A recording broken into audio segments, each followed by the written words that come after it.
ಚುನಾವಣೆ ಲೋಕಸಭಾ ಕಲಾಪ ನಡೀತಾ ಇರುವಂತ ಸಂದರ್ಭದಲ್ಲಿ ದಾಳಿ ಮಾಡಿದಂತ ಪ್ರಕರಣಕ್ಕೆ ಸಂಬಂಧಪಟ್ಟ ಹಾಗೆ ಈ ಒಂದು ಪ್ರಕರಣಕ್ಕೆ ಸಂಬಂಧಪಟ್ಟ ಹಾಗೆ ಇದು ನಿರುದ್ಯೋಗ ಕಾರಣ ಅಂತೇಳಿ ರಾಹುಲ್ ಗಾಂಧಿ ಅವರು ಮೊನ್ನೆ ಸೆಷನ್ ಅಲ್ಲಿ ಹೇಳಿದ್ರು. ಇದಕ್ಕೆ ಪ್ರಹ್ಲಾದ್ ಜೋಶಿ ಅವರು ಪ್ರತಿಕ್ರಿಯೆಯನ್ನ ಕೊಟ್ಟಿದ್ದಾರೆ. ರಾಹುಲ್ ಹೇಳಿಕೆಗೆ ಕೇಂದ್ರ ಸಚಿವ ಜೋಶಿ ತಿರುಗೇಟ್ ಕೊಟ್ಟಿದ್ದಾರೆ. ಏನಂತ? ರಾಹುಲ್ ಗಾಂಧಿ ಚೈಲ್ಡಿಶ್ನಿಂದ ಮಾತಾಡ್ತಿದ್ದಾರೆ. ಮೋದಿಯನ್ನ ವಿರೋಧಿಸಲು ರಾಷ್ಟ್ರ ದ್ರೋಹಿಗಳಿಗೆ ಬೆಂಬಲ, ಇದು ಸರಿನಾ ಅಂತೇಳಿ ಪ್ರಶ್ನೆ ಮಾಡಿದ್ದಾರೆ. ರಾಹುಲ್ ಗಾಂಧಿ ವಿರುದ್ಧ ಸಚಿವ ಜೋಶಿ ವಾಗ್ದಾಳಿಯನ್ನು ಮಾಡಿದ್ದಾರೆ. ರಾಷ್ಟ್ರ ದ್ರೋಹಿಗಳಿಗೆ ಸಮರ್ಥನೆ ಮಾಡಿಕೊಳ್ತಿದ್ದೀರಾ ನೀವು, ಹಿಂಗಂತ ಪ್ರಶ್ನೆ ಮಾಡಿದ್ದಾರೆ. ಸೋನಿಯಾ ಗಾಂಧಿ, ಖರ್ಗೆ ಇದಕ್ಕೆ ಕ್ಲಾರಿಟಿಯನ್ನು ಕೊಡಬೇಕು ಅಂತೇಳಿ ಪ್ರಹ್ಲಾದ್ ಜೋಶಿ ಕೇಂದ್ರ ಸಚಿವರು ಹೇಳಿಕೆಯನ್ನು ಕೊಟ್ಟಿದ್ದಾರೆ. ಅಂದರೆ ರಾಹುಲ್ ಗಾಂಧಿ ಎಷ್ಟು ಚೈಲ್ಡಿಶ್ ಆಗಿ ಮಾತನಾಡ್ತಾ ಇದ್ದೀರಿ ನೀವು, ಅಥವಾ ನೀವು ಮೋದಿ ಅವ್ರನ್ನ ವಿರೋಧ ಮಾಡುವಂಥ ಬರಲಿ ರಾಷ್ಟ್ರ ದ್ರೋಹಿಗಳ ಜೊತೆಗೆ ನಿಮ್ಮ ಒಂದು ಸಮರ್ಥನೆನ ನಿಮ್ಮದು?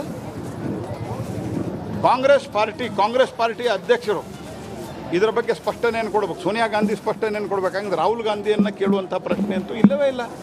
ಇಂಥ ಎಮ್ಯೂಚರ್ಡ್ ಸ್ಟೇಟ್ಮೆಂಟ್ ಇದೆ.